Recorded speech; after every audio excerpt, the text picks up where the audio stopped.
You ever wonder what the easiest offers to sell right now in 2024 going into 2025?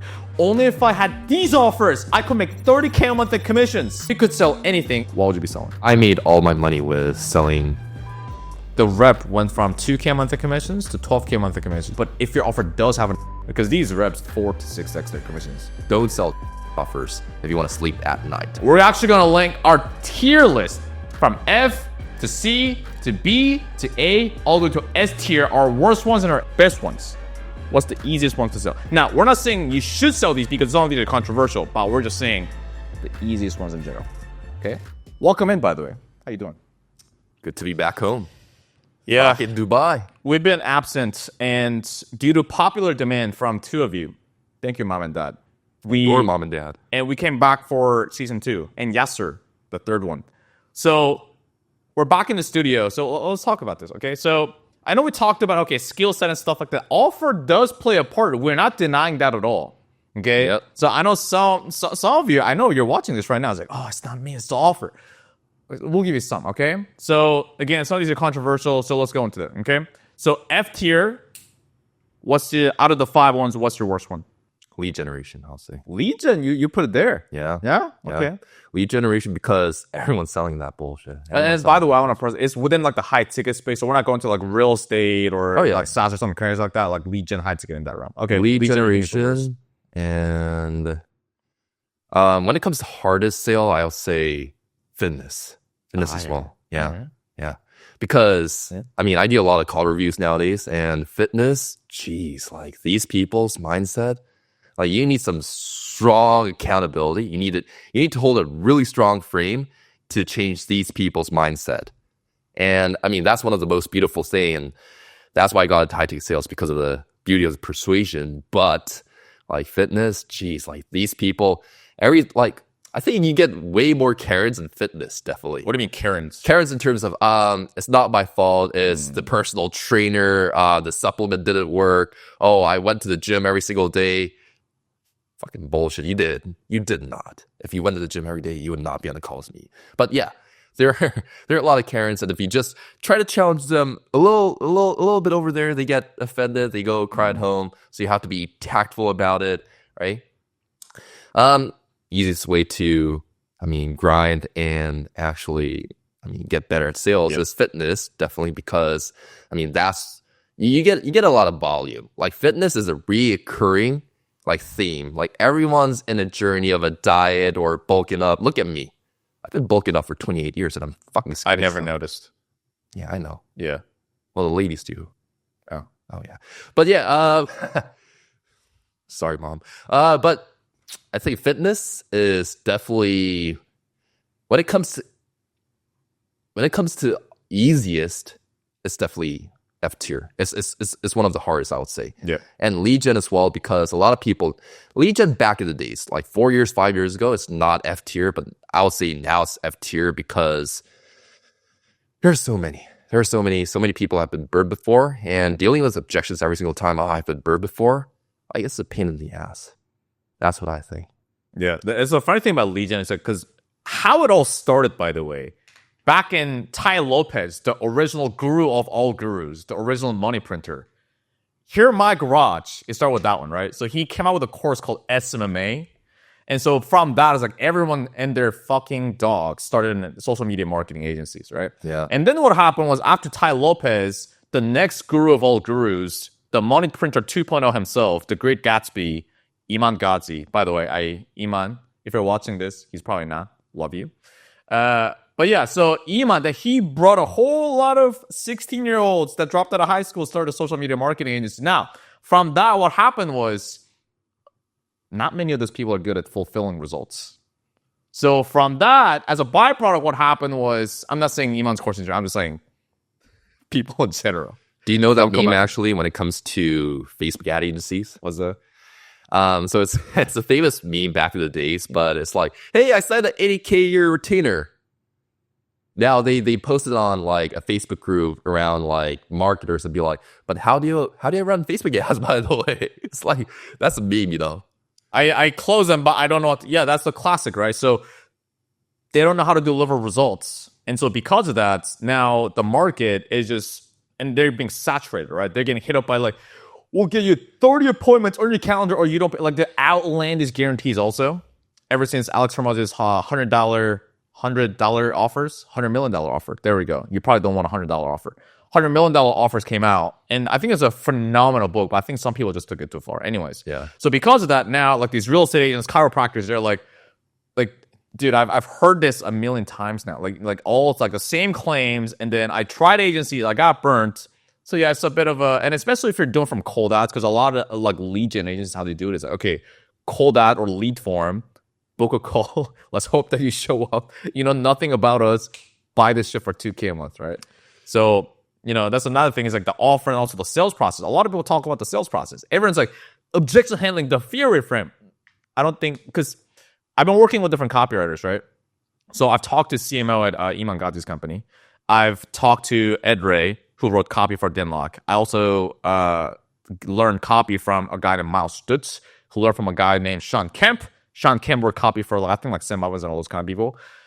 Do copywriters understand buyer psychology and the buying journey better than the best salespeople? I'm telling you that right now. Like the way the best copywriters think is just insane. Like, the stuff that Jeremy talks about, problem awareness or solution awareness? There's a copywriter named E. Eugene Schwartz that talks about that in his book. And I think the book came out in like the 60s or like the 80s, right? It's called Breakthrough Advertising by Eugene Schwartz. Phenomenal book. Wow, it's fucking amazing. Anyways, my F tier, I would also put fitness, but a very specific type of fitness, which is a tripwire funnel going into an upsell of high ticket fitness. Yeah, what is a tripwire? So tripwire is basically there are different definitions, but bait and switch, right? So it's designed as a coaching call, as an example, and then it's not a coaching call; it's actually an upsell call, right? So, I mean, I'm not gonna name any names because whatever. But one company in particular that we all know, where the coaches are very committed, that you call them up, right? Maybe they buy a supplement and then you try to upsell them. That's a more. I'm not a huge fan of that sales process. I don't know the whole ins and outs, so I can't speak on it. We're a Shredded V guy. Yeah? Yeah, Shredded V. Shredded V. Interesting. Yeah, it's an interesting sales. I just don't like that because it's framed it as a coaching call. And then depends, right? If you actually coach them and then like, okay, here's another call, then that's a sales call. It's like, okay, I think I can vibe with that. Or like, hey, like, I can tell you about it. But either way, it doesn't matter. That aside. It can be an uphill battle just the way that it's framed, right? So you're going to run into, I thought this was a coaching call because that's how it was framed, right? And like you said, fitness, there's fear of failure that you always get in any other offers. Like, what if this doesn't work? But there's on fitness, which is what if this does work and I'm still not happy? And Matt says this all the time. It's like people don't want to put in the effort. And literally with fitness, you have to tell people, hey, don't do this. Don't eat like sugar. Don't eat your fucking donut. Put that down, right? Or go to the fucking gym or like sleep better. Like, who the fuck wants to do that, honestly? Yep. Like, who the fuck is that disciplined? If you're already that disciplined, you would not be on the call. And second thing is, I mean, a lot of people, it's like this, like they buy supplements. Like the tripwire like funnels, like they buy supplements and then they get on a coaching call. So one of the objections that they get is, I'll stick with the low ticket one. I'll stick with the low ticket ebook or whatever it is. Yeah, the low ticket, the high ticket, like it can work. I think just the way it is designed. I mean, I don't know Jack shit. They know a lot better than I do, but you use it because how they did it in Gym Launch, for example. Alex Hormoz's like former company. How they help gym with is I think they bought the gym membership and the personal training first, and then they sold the supplements on top of that. Yeah. So they did in the other order. I think in that regard, like, it can be a good like revenue stream, like increasing LTV. But that other funnel is like the other way. It's like, okay, so Alex Hormoz talks about something called the value equation. Value equation. Okay, so people talk about you gotta give value, you gotta create value, but what the does that mean? So okay, so it goes desired outcome, dream outcome, multiplied by perceived likelihood of achieving that, divided by I think effort and sacrifice. Multiply that by time delay. What the does that mean? So the better desirable the outcome is, and the more likely I think I could get this outcome, then the more value it has, right? Oh, like having a six-pack or like making a lot of money. Okay, great. I think I can make it there. But you got to divide that by how long is it going to take, and also how much effort and sacrifice I got to put in. Now, if you look at the fitness offer, it goes against pretty much like all the things on the value question. Because like, Yeah. stop eating cake, exercise more, be in physical pain, and it's going to take forever. Yeah. Sign me up. One more thing that I want to add on top of that, and we can go to other tiers now, is these people that get on the fitness call, they're the ones that are operating. So there's a human vibrational chart, and we can put it up on the screen again. Sorry, editor, you got to do a lot of work here. Put it up on the screen, human vibrational chart, or search it up, and you'll see a chart where we're talking about human vibration. And the lowest vibrational system, whatever it is, lowest frequency a human being can ever operate is guilt and shame.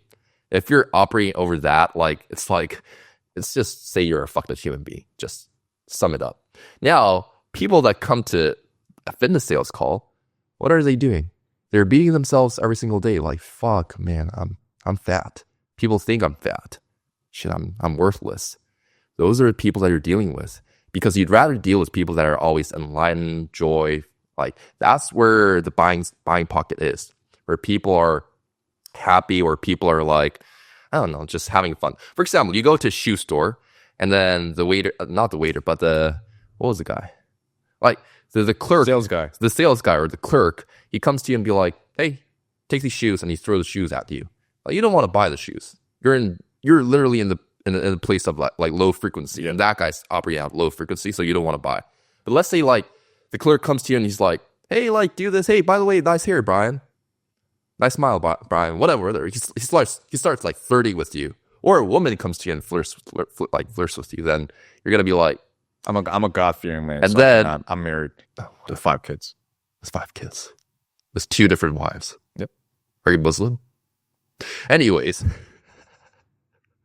So he comes to you and be like, hey, Brian, buy these shoes. And you're going to be, oh, yeah, I'll buy these shoes. And then he's going to be, by the way, buy the spray at the same time. Like, it's going to help you out with whitening the shoes. And you're like, I don't know. Hey, buy it. Like, it's going to help you a lot. All of our clients buy it, by the way, after this. And you're going to be like, yeah, you're right. Since I'm in a good mood, I'll just give you my money. Take my money, right? Because you're in a good mood, right? But the thing is, like, again, these people that come on the fitness sales calls, they're operating out of guilt and shame, and you have to play the uphill battle in terms of taking these people from like the lowest barrel to the highest frequency, which is enlightenment, joy, peace, right? So that's one of the things that you need to do with fitness, but definitely get on a fitness offer if you're because a it's beginner. difficult. Because depending on what your goal is, because whenever people ask us, "Hey, Brian, like, or June, like, what offer should I get on? I'm on this offer. Should I get on this one? Stay." Well, depending on what your goal is. If your goal is to just make a lot of money, I wouldn't say stick to like low ticket fitness stuff, right? Or this kind of funnel. But if your goal is purely skill set development and you have a bit of a runway, meaning that you can pay for rent, you can cover that, and you're at this season of your life, it doesn't have to be forever. Then I think it's fucking great, right? Like cold calling, door, anything difficult to say with high volume. 100%. So that's F tier. Now let's go on to C tier. What's your C tier? Ecom training, Amazon FBA. I guess a little bit of business opportunity here and there, Okay. And there are so many business opportunities. There's so many of them. But why that? Why is that C? I mean, also those people are operating, so human vibrational chart again. Those people that come on the sales call, the prospects, they're operating out of guilt and shame. Again, oh, I hate my job. Why am I doing this? What's the point of life? I'm like hopeless. I don't see the end of the tunnel. So, and they're like, I don't see my kids also. My kids are unhappy. I'm unhappy. So that's where they're operating. And second of all, the reason why they haven't gotten out of their jobs or whatever it is because they've never really just taken responsibility of their current situation. They've never really done anything. They've never taken ownership. And having them to take ownership again is an uphill battle, right? And that's what I talk about in my pre-handling sequence, which I share in my school community.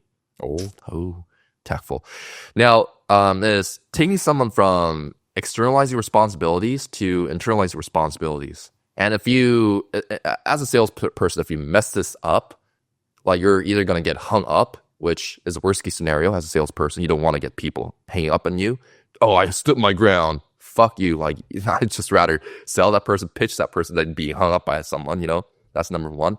Number two is you have to be tactful. Like, you got to make sure that you're not like I guess not offending that person, and being able to transition that person from, because they've lived a life of 28 years, let's say, externalizing responsibility, and a 10-minute, 2-minute, or 25-minute conversation, like depending on how long your sales calls go, you have to really change these people's like perspective with life.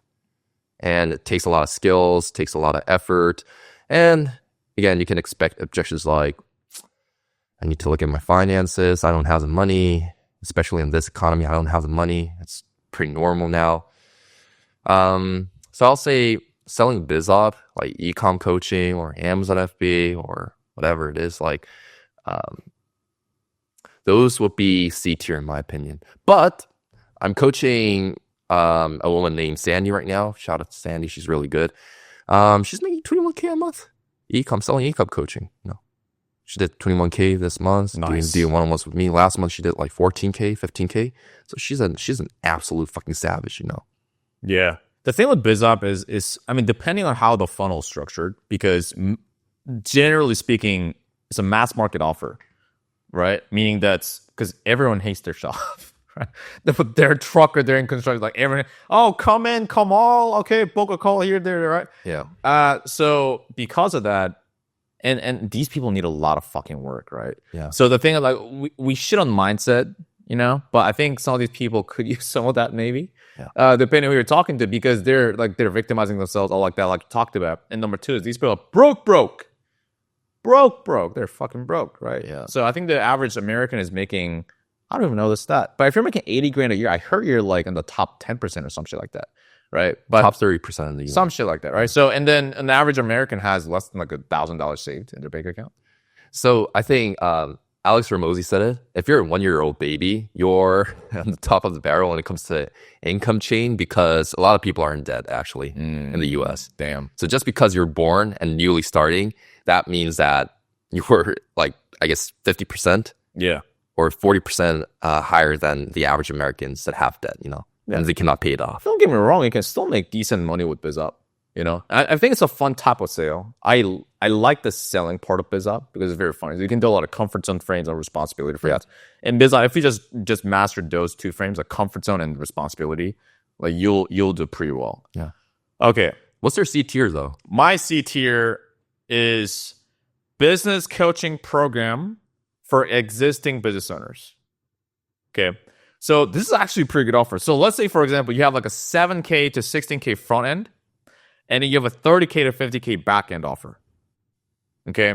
So let's say, for example, it's a business coaching for like contractors, right? Maybe they have like a home remodeling business. Your company helps them scale that, right? Or like what's the thing Anthony used to sell? The practice thing, right? So it's like they have like a chiropractic thing, or they have like a dentist clinic, and the company helps them scale that thing, right? They help them with their sales, marketing, operations, things like that. This is a pretty decent offer. Even though it's a really good offer, I put it at C because on B, A, and S, I have something else that I'm going to pull out of my pocket. But it's a good offer because usually with business owners, they tend to take more responsibility, right? Because at this point, like that's the reason why they became business owners in the first place, right? So a lot of these guys are working a lot of hours, like 60 to 80 hours a week because of the exact reason. I'm going to do everything, right?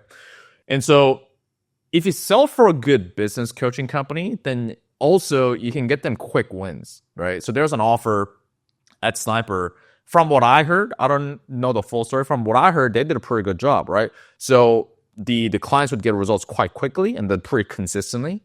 And so they're pretty happy with that.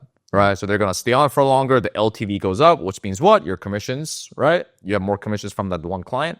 And then also, if you're doing the back end sale as well, if I was a sales rep, what I would do is I wouldn't leave it up to the CSMs to do the upsells, which a lot of companies do. If I was a sales rep, well, I'm doing that fucking upsell. Give me that shit. Yeah. Right. So like, I'm not there to make friends. So I remember having like, there was one CSM that came to me that sold for a multi-figure company, and then he's like, yeah, I don't know, like, you know, sales reps are doing the upsell. I was like, dude, fuck that. You're not there to make friends. So I told that to the CSM, and to the closers, what I said, I was like, well, fuck that CSM. Like, you do the upsell, right? Everyone's got to like go for their own thing. And so I'm not saying to be like completely like out of control, because maybe each company has their own process for it. I think in the ideal, going off topic here, but in an ideal process, how it looks like in an upsell is like the CSM acts as the appointment setter. I think Cole Gordon talks about this too, but I agree with this. So CSM does the delivery and stuff like that. And then with clients that are most likely to upsell and ascend, they book them into the closer's calendar, right? So the CSMs get maybe like 5% comms, and then the closer gets 10%, which I think isn't an ideal scenario, like if it's structured that way. But most companies don't have it like that, which is why it's kind of like all over the place. So if it's not structured, then I'll just go for it. Yeah. But yeah, so I put it there because, especially if you sell for a good coach company, right? And then also you get more conviction from it as well because, you know, you see like clients having good results, you see in the testimonial, social proof, maybe clients text you, it's like, hey, this is the best decision of my life, so on and so forth. And so at that point, easy to get referrals, easy to get back-end sales, renewals, so on and so forth. Yeah. And then also a lot of things too is with business coaching programs, typically their marketing is quite dialed in, right? Because they're doing business coaching, they already understand marketing. So their marketing is, you know, it's not like cold out and then book a call and then like, let's hope that you show up and sell you. But it's more like, okay, cool, like the lead nurture process, right? I can name different companies, but like the marketing is quite dialed in. Yeah. Right. So a lot of these prospects are a lot more like pre-sold, if you want to call it that. So easier job for the closer. I agree. I think that's definitely on the C tier. What's your B tier? I was going to ask you, what's your B tier? My B tier would be, I think trading is really hot nowadays, actually. Yeah. Trading. The reason why trading is, I think, hot is, I mean, first of all, the market is very volatile, plus Bitcoin and all this stuffs are going up. Trump became president. Hey, what happened to the Hak Tua girl? What happened to her? You didn't see? What happened to her? She went viral. She's like, oh, she's the real hero. And then like, I think she started having a, dude, that's how fucked the world is. Like that, she gained like, I think a lot of followers doing that. Right? We're out here trying to change lives, and then that girl has more followers. It's like, anyways, I digress. But she apparently came out with like a meme coin or like a Bitcoin. I don't know what the story is. She was selling like clothes as well, saying Hak Tua. You know? Apparently, I think it was called the Hak coin, like a Hak coin or something. I forgot what. The Hak token. That's what it is. Hak token. Took you off topic, but what were we talking about? Oh yeah, the market trend, Bitcoin. So there's a lot of volatility when it comes to trading. And I don't know, like I see a lot of trading offers with trading bots, like automated bots or learn how to trade type of offers. And I mean, we talk about the perceived effort, right? The perceived effort seems very low. I'll look at the charts. Oh, the trading bot doesn't work. And I mean, fuck me, then I'll just give you my money and then I'll get a 10% return, 4% return every single month.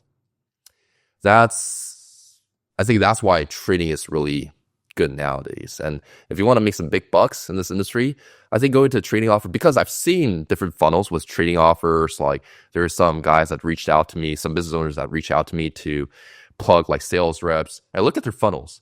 They're really not good. They're like a typical webinar that is like super boring and like some strange testimonials, strange pitch deck. And they're doing like 200K, 300K a month. I'm like, with like 4 sales reps. I'm like, how's this working? Like this webinar looks absolute jack shit.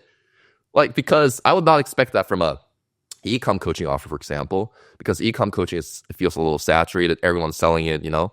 But now with trading, I feel like not everyone's trying to sell it, but I think it's kind of like the beginning stage. That's how I feel. Yeah. And therefore, even with a shitty webinar, because webinars, for example, are like, it's kind of like 2018, 2019, 2020.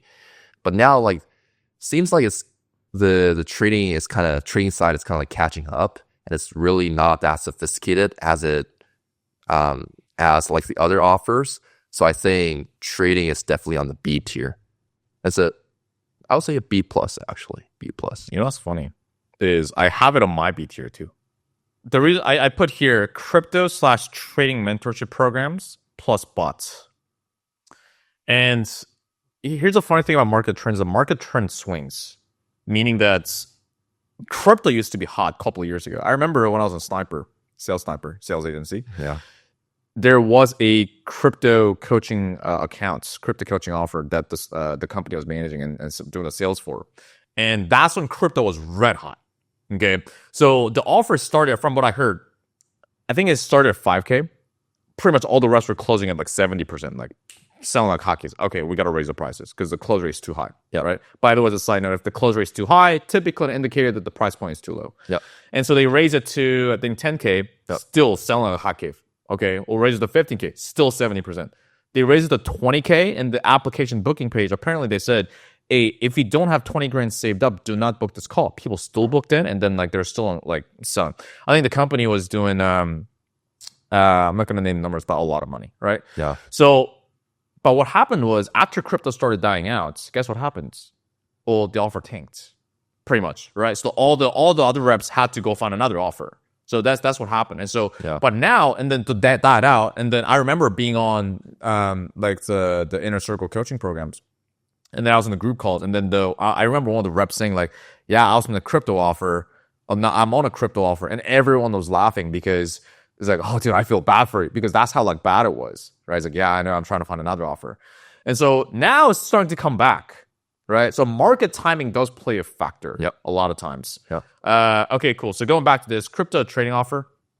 Yeah, perceived effort because, okay, like the charts, the bot. And the reason why the bot is also good is because you can also do as a cross and upsell. Yeah. So one of the reps I've been training, so he was starting at about like 3K a month incomes, right, in commissions. And then, so he started at 3K a month, and then 2 to 3 months after that, he got to 14 and a half / 15K a month in commissions. And so what we really focused on is we didn't even work on objection handling.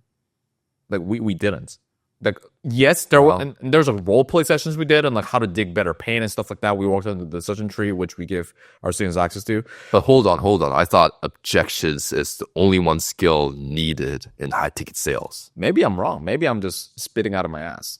Right. No, that's what the market says. Apparently. That's what the, gurus say, you know. Well, in all seriousness, like, here's what I think. Like, there's no one way to skin a cat. It's just, there's no D-truth, right? We talk about this. There's no D-truth. Like, hey, objection handling is the only way. Or, hey, mindset is the only way. Right? Or, like, persuasion is the only way. I'm thinking, oh, there's no D-truth. There's only, like, different variations of the truth. There's no D-truth. There's only your truth. It's not like all experience and perspective. It's all different from each person, right? So I'm not arrogant enough yet to say that, oh, my way is the best way. Because maybe it's not for some people, you know? So what we worked on the decision tree, like how to dig pain and stuff like that, but with added urgency. But the biggest thing we worked on was the upsells and the crosses and the follow-ups and the outbounds, right? Which in category, what I call pipeline closing, right? Closing deals from off the sales calls. Because he had 2 to 3 book calls a day. Okay, so he had 2 to 3 calls booked a day. He went from collecting like 40K a month to 160K a month in cash collector, right? And so what we focused on is like, okay, so you have the trading bots. Okay, so what you want to do is, okay, cool, you want to just pipeline and upsell those people, right? So he sell the trading mentorship, and sometimes he'll sell like the 1.8K like trading bots or whatever maybe. I'm like, okay, like keep doing that, right? But like, okay, cool, upsell those people, bigger packages. Like there's different opportunities for that. And then I was interviewing him the other day. I was like, hey man, like out of the like 15K a month in commissions, how much of those came from not the inbound calls, but your upsells, follow-ups, and outbound? He's like, yeah, 60 to 70% of those. So more than half of his commissions came from that. Another trading sales rep I was training the company, and the rep went from 2K a month in commissions to 12K a month in commissions. You can see my YouTube channel, but in like 60 days or so. Same thing with him. We worked on upselling, right? So there's different opportunities for it. Some offers don't have upsells, which is, you just got to work with what you have. But if your offer does have an upsell, like a trading mentorship, then you have some bots, then huge opportunity there. Yeah. Because these reps, like they 4 to 6x their commissions. I'm not saying it'll happen to you because, and consult your local farmer. But yeah, so that's why I put it at B. All right. What's your 8 here? I think when it comes to easy sell, now I'm not telling anyone to sell this because I think it's super sketchy. It's done for you offers, first of all. Done for you offers. Always the hot case. Done for you in what sense? For the last 4 years. By the way, done for you in terms of, so it started with Kevin Beep. Kevin, we all know that guru, the Amazon FBA, done for you guy. I think he's somewhere in Bali now, getting like sued up and shit like that, But what kind of done for you, Legion, or what are you talking about? Done for you, Amazon FBA store. That's where it all started with. Done for you, Amazon automation. There are a bunch of Amazon automation companies like just banking, and that on. I think it went to. Now what I see is TikTok shop automation. TikTok shop automation. Yeah, TikTok shop, because Amazon. I don't know, they fucked up their whole thing, and now like it's very hard to profit with Amazon. That's what I heard. I'm not an Amazon guru, so that's what I heard. So what they're doing right now is they're selling through TikTok because TikTok Shop is hot. People are brainless in TikTok and they just buy impulsively. Can you So actually buy from TikTok? Yeah. Interesting. yeah, TikTok Shop is a thing actually. It's a very huge thing. So TikTok Shop automation, that's what I see nowadays. I mean, done for you, like, I guess trading comes down to done for you as well because you put XYZ amount of money and you get 4% back every single month. So I would say that's also, I guess, a nice done for you type of offer. So I think it goes from A to B to A to B as well. There was another offer funding. Because like you pay 7K and I get 100K funding back. Easy deal. Let's do it. And I think those offers definitely attract a lot of newbies, right? Newbies in terms of like people that are in their jobs, they need to pay their bills and stuff like that. But there are a lot of people, I think, a lot of prospects come to that offer because they're business owners, they need investments, they need funding. And you give 7K to someone and he ensures 100%, 100K back. Or 1 million back, whatever it is. Doesn't sound like a smart thing to do. Huh? Doesn't sound like a smart thing to do. That's what people do, though. If your marketing is really good, then, I mean, how many times we've bought a lot of programs, you know? And, I mean, the marketing was really good. The product was shit. A lot of times, yeah. Yeah. We'll name some gurus here and there, maybe, as we go on. Soon enough, we'll be the Kendrick Lamar's of sales. No. I mean, like, So, yeah, that is my opinion when it comes to A+ offer. I know, like, guys making, like, 30K to 50K or even here's one thing. So the reason why I'm telling you not to sell done for you offers, I'll just make it clear. Don't sell done for you offers if you want to sleep at night. Like 100%. Like I hear horror stories every single day around done for you offers. The hottest like done for you offers out there with TikTok Shop automation nowadays as well. Like I hear stories all the time. Like it's just not good. Like, and plus when Kevin, this guy, you know, I won't put the last name, but when Kevin had this Amazon automation offer and I was hearing the sales calls because I was applying for that offer and I was hearing the sales calls, dude, people are talking about, I'm going to put my kid's college fund over here. How much was it? Like 75K. 75K. Mm-hmm. Yeah. 75K. And I'm putting my kid's college fund that I've saved for 10 plus years over here. So you guys are legit, right? And the sales rep said, yeah, we're legit. Will really help you out. By the way, I didn't get into that offer. Even though I applied for that offer, I did not go for that offer. You got tempted. I was tempted. Because the reps were making like... I was tempted because I know a guy that was really good at what he does and he was making 15K a month over there. I was there making like, it was like 2019, 2020, I think. I was making like 2K, 3K a month. There were guys making 30K a month on the offer. Yeah. 30K, 40K a month. Yeah. And within the first 2 days, I knew that was a scam. Like, dude, like, I'm sorry, but there's really no excuse. If you sold for that guy, like, literally, there's no excuse. Like, I knew it from the first 2 days, and I'm not that smart. I'm Asian, but I'm not that smart, you know? I disappoint my mom all the time. So, like, there are some guys that flex, hey, I made 30K a month as a closer. Dude, you sold that offer, though. I'm like, I respect your numbers, but I don't respect you as a human being. Like, I literally listened to the call, and there's another guy named, I won't mention his last name, but he's a real human being, and he was, oh shit, I cannot get into details. But he was selling a done for you offer as well. He was making like 100K a month, literally, in straight commissions. Yes, 100K a month, and he's really good at what he does. He was like doing management for that offer. He knew it was a scam. And since he's in management, he's not only doing his own calls, but he's listening to other sales reps' calls. And what's happening in those calls? Hey, this is my kid's college fund. Hey, this is my mortgage funds. There's my 401k I've saved my whole entire life. He's now getting therapy right now. Are you serious? He's now getting therapy. From that? Yeah. Seriously. He's getting therapy. He's like, he's got not only so burnt out, but he was like, yeah, like I just can't stand it. I just can't stand sleep at night, you know. And that offer also tanked, right? All these Dumfries offers, they tank because of the fucking suppliers or whatever it is, right? Or the FTC. I mean, screw them, really. Like, it kind of makes me angry. And I was training one sales rep, one-on-one, and he was selling for a TikTok shop automation offer as well. I didn't know back then the whole fulfillment before. And I got him up to like the number one sales rep in the company. Nice. And then he told me, hey, June, I don't think the fulfillment style down. I was like, do what you got to do then. I'm not going to force you to do what's right, but you know what's right. So he left the company. He could have been making like 20K, 30K, 40K a month by now. He left the company.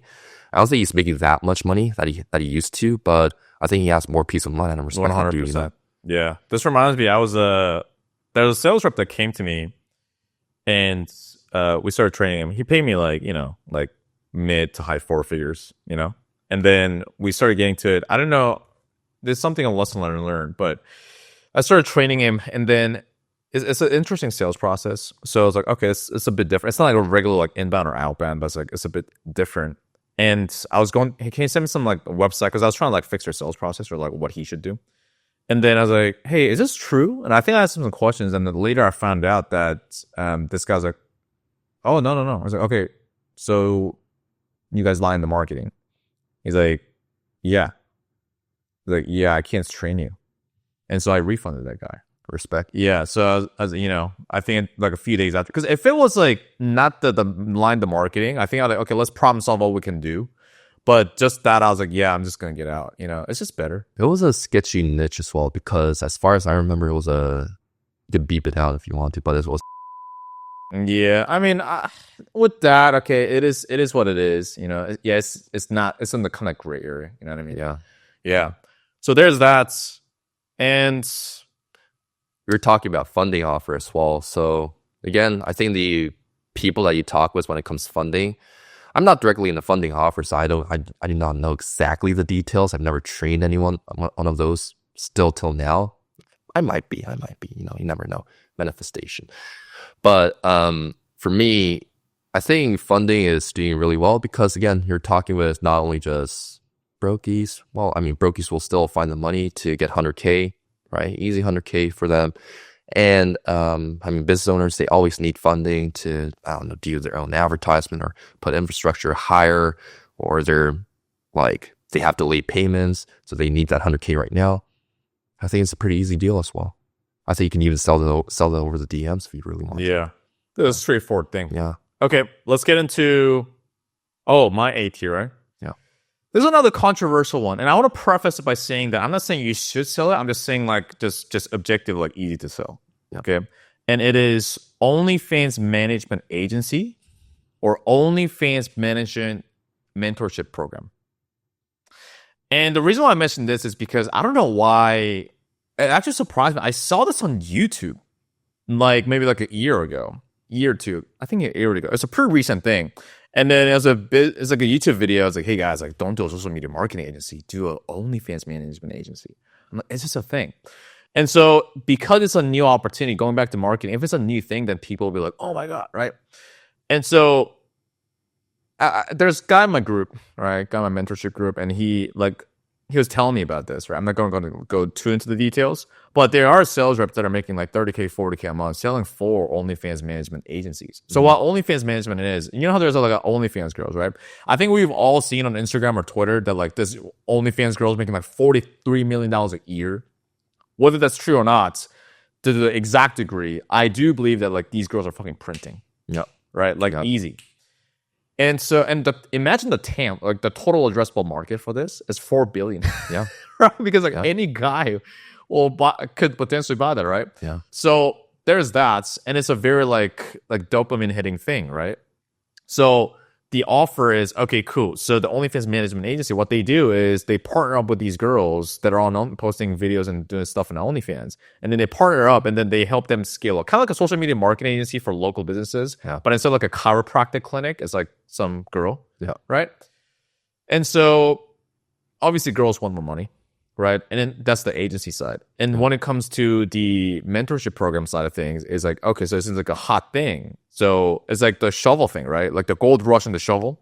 You know how like Dan Lok did that thing where like, okay, so like, gold, I still remember the video of the VSL. So, well, these info companies are coming out. Also, instead of starting an info company, you can just be a sales rep for them. Yeah. Right. So it's kind of like the similar angle here. And so because that's a hot offer, I'm not saying you should do this.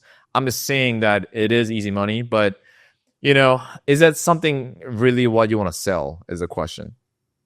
It's up to you. It's up to your own, I guess, depends on the criteria, right? But I always laugh because how are you gonna future pace that? It's like, how would life be different than it is right now to pimp some girls? Yeah. But I've seen some, again, I don't know whether it's true or not, because there's, I haven't verified it, but there are people like living in Miami or whatever it may be, like they're driving around like Lambos, right? Driving around with Lambos, making like 80 grand a month or something like that, doing this. Again, not saying you should do this, it's just what I'm seeing. I personally wouldn't, right? And then, I've seen people that like, yeah, like I've seen that, but I'm just not going to do that. And I respect for them. Yeah. Yeah. I'm totally against that. I'm very against prostitution, like for real. Like, so. Okay. That's A tier. Let's go into S tier. I ran out. Like S tier. Ran out? Yeah. So you're, come up with something. Come up with something? Like that's it. That I think those are top tier offers right now. I mean,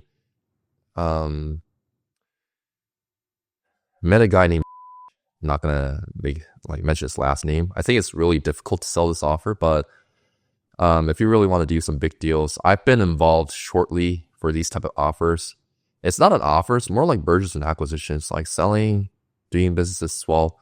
I mean, I'm not gonna put it as S tier, but I mean, if you're really good at what you do and if you're really willing to hustle, I can say selling real estate is really good as well, selling real estate. Like as a real estate agent. Real estate agent, because as a 16-year-old, you can just make like, 100K in like just one day with commissions. Like, so, I mean, you gotta really work your way up. But I think that's one of because if you want to make more money, you gotta sell bigger shit, really. Yeah. Right?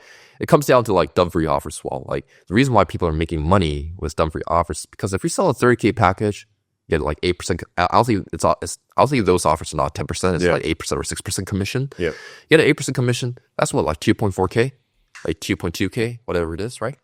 Then you just make someone's like monthly salary when it comes to like someone who's selling a fitness offer that they've dialed for like 30 hours every single day, So I was actually going to talk about that after we're going to the tier ranking of like the other industries, but to real estate, yes and no. Yes and no, yeah. Because the money is good. Because I know a girl that's making like really good money, and she's been doing it for a while. Like she has her fucking Rolls Royce and she has a Mercedes, whatever. She's like 5 properties, all that kind of stuff.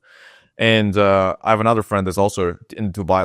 Like half of your friends are in fucking real estate. Like they're like real estate agent, right? So another friend of mine, like he's living good. Like he has his AMG, he has his fucking whatever. He has like fucking Van Cleef bracelets on his arms, right? He has probably like 20K USD worth of jewelries, probably more than that, like probably 100 grand on his arms. But you work a lot, yeah, right? I think there's ways to not work as hard, but the fact of just being stuck in traffic all day and every day. Oh, dude! But by the way, if you think about it, How many of those actually taken sales course or sales training though? None of them, probably. None of them. Yeah. And I mean, those like bracelets, I mean, we could have had those, but we decided to invest in like because we're dumbasses. Invest in yourself. No, man. We decided to give it to the gurus. gurus. Have flowers in your wrists. Yeah. All right. But okay, so I have an S tier, and my S tier is this. Financial investment offers to investors with heavy disqualification funnel with crazy guarantees. That's my S tier. You know those offers?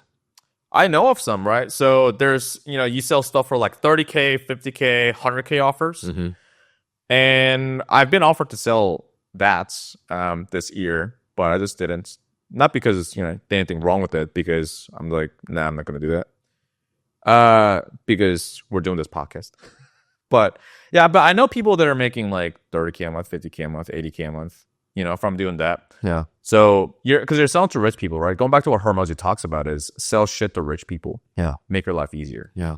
So you're selling to people that already have money. They got money laying around. They're going to invest it somewhere, right? And then from there, it's a more logical sale. So, some people talk, okay, you got to get the emotions out, but with certain people, like the numbers need to make sense. Yeah. And it's to what degree? Like a small business owner, they still get like the ROI and like the what am I going to put in? What am I going to get out? That needs to make sense. I think the trap is that some people get too caught in the emotions and they don't tie it with the logic. And there's some reps that go all into the logic, onto the features, but they don't tie it to the emotions. But it's a combination of both, right? Yeah. But with this, I was like, okay, here's a return percentage. Here's a track record. And it's, it can be, you need to build trust really well. Yeah. I'm not saying it doesn't take skills, Yeah. but I'm saying the income potential at least is higher just because you're selling more expensive shit Yeah. to rich people. Yeah. For me, I made all my money with selling BizOn. Selling BizOn. Like coaching, e-com coaching, like Facebook lead generation agency coaching, like these coaching companies. Now, question to you is, you've sold majority of your career with sales coaching, right? Sales Training, B2C and B2B. Yeah, B2C, B2B. Like, where would you rate that? Out of the things I've sold, I'd rank it number one. That would be my S tier. Out of the things I've sold, I wouldn't say easiest to sell. Interesting. I wouldn't say. I mean, every offer has its own like disadvantages and advantages. There's no like, if one offer is really good at something, it always has the dark side as well. I don't say the easiest to sell, but it takes a bit of getting accustomed to it because there have been so many reps that came on to 7th level, and then they're doing well on other offers. They're doing like 20K, maybe like 30K, maybe even 40K a month in commissions. Yeah. They came at the 7th level, and then they don't make as much money as what they used to, and then they go through talking to salespeople that give objections every day. They're like, dude, like I gotta pay money for sales training? No shit, Sherlock, right? But yeah, so they see that stuff, right? So and then like sales reps that give objections all day. I gotta think about it. Dude, I gotta talk to my wife. Da da da da da. Right? Sales reps don't take responsibility. They blame it on the leads, all that kind of stuff. So because they talk to those people all day, every day, they're like, yeah, I'm out. Yeah. Like I've seen those people. Plenty of those people came in and out. I'd rather sell BizOp because knowing that they're sales reps and still giving objections, I'll be like disgusted. Honestly. Yeah. Yeah, I'll be like, oh, what the fuck? Yeah. Get the fuck out. I'd rather just sell normal people that have broken mindset than you, like actually. Like you call yourself a sales rep? Yeah, exactly. So people come on, people leave and stuff like that. But I wouldn't say easiest. I did sell a training offer. That was pretty interesting. I didn't take that many calls. I took like several, but it seemed pretty straightforward to me. And I think in their mind, the prospect's mind, they saw it is pretty straightforward. It's like, okay, cool. Yeah. Like I put in this much in, I put it this much out. It's like, yeah, pretty much. But okay, cool. So that's our rank. But let's also go into like honorable mentions. So let's go into offers, not the easiest offers, but offers you would actually sell.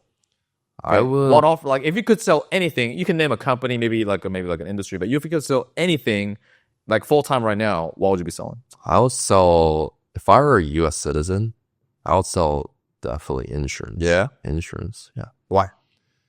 Just the recurring revenue that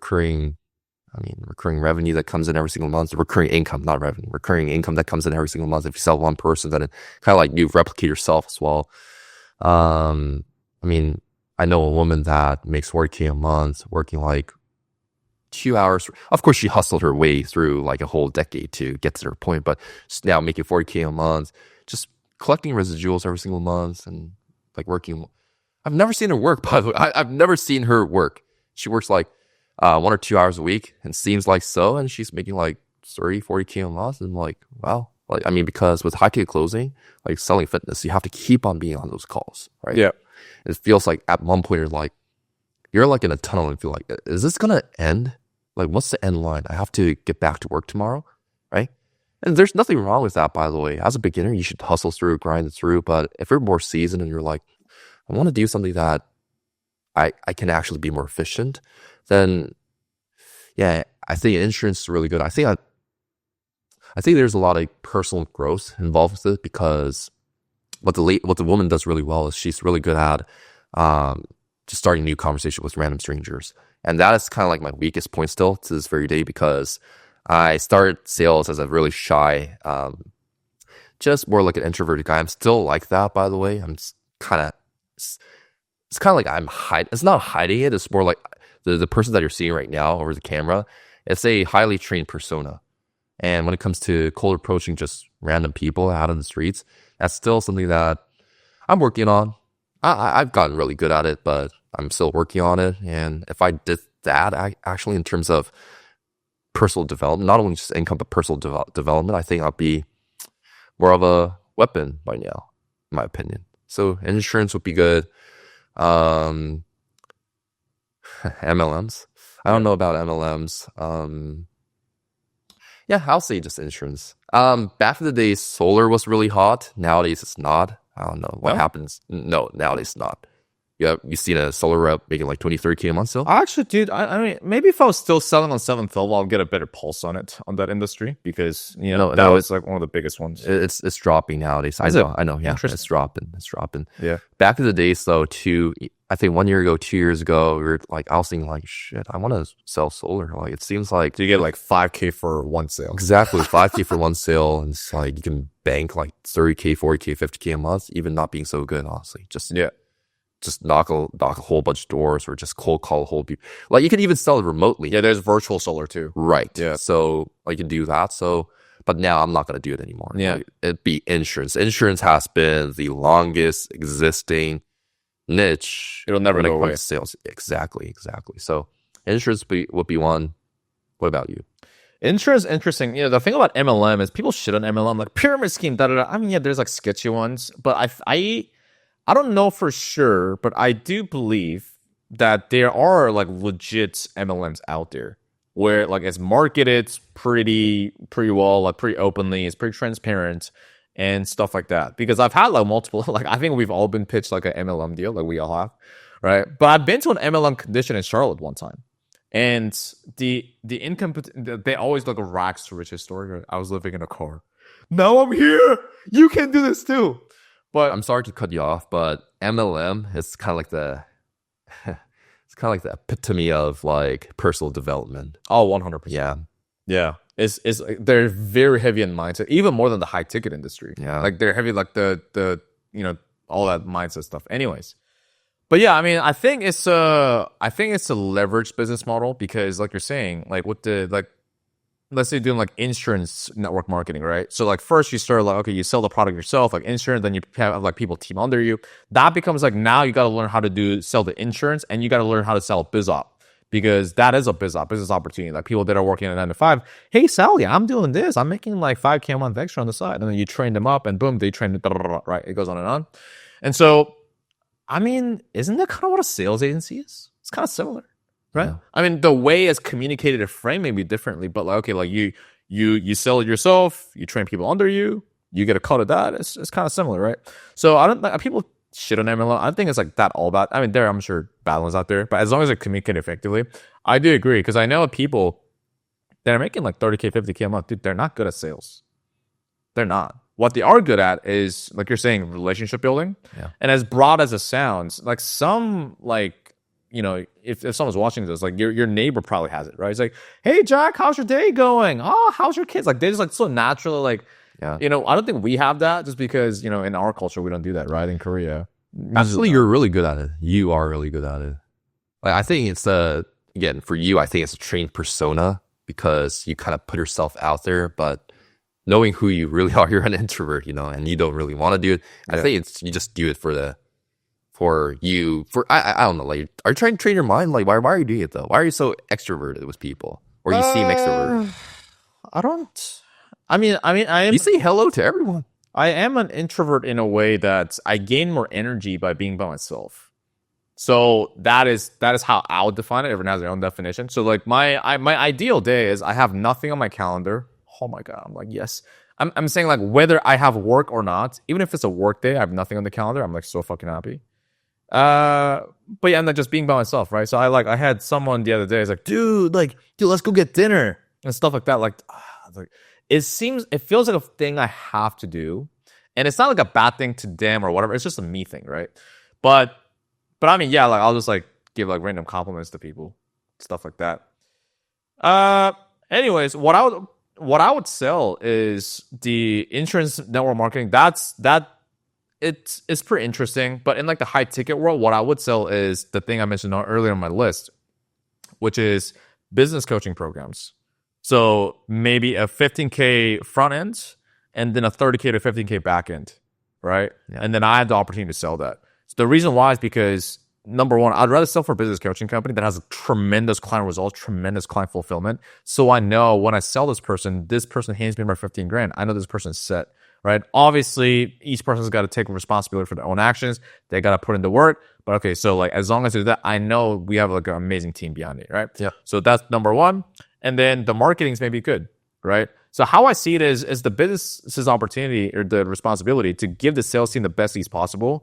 And it's also the sales team's responsibility that even if you get a dog shit lead, as long as they have a problem that you can solve, then it's your responsibility to actually do the best of your ability on the call, even if you get the coldest lead ever. And so ideally, the business, great marketing, they're indoctrinated. They're not going like, what do you guys do? What can you do for me? But they're like, yeah, it's not like they're like a lay down, but like they actually understand what we do and shit like that. They understand the problems, stuff like that. Yeah. So there's that. And then I sell them, and then I have my own upsell process, and then boom, they book into my calendar for upsell 30K to 50K back end. Yeah. And then that's all Gucci. And I can sleep well on nights and then pretty decent money. So, maybe I'll do like 50K a month in comms doing that, depending on the company, maybe 50K, maybe a bit more. Yeah. Yeah. Cool. There we go. There you go. Okay, cool. So I think that's on the list. But hey, listen, you could be on the best offers, but like we talked about, even if you have the easiest offer to sell, do you really want to be selling offers where you're not really able to sleep at night? You probably don't want that, right? And even if you do get on a good offer, you still need to be able to know how to sell. Because otherwise, well, how much longer are your sales manager, the business owner, going to keep you on for, right? Or just like keep losing out on money. So in order for you to sell better on the offer you're on right now, or maybe the better offer you're going to get on, we actually have some episodes on that, right? So we actually have an episode on how to overcome fear objections, for example. That might be helpful for you. So you can actually go right here and you can check it out.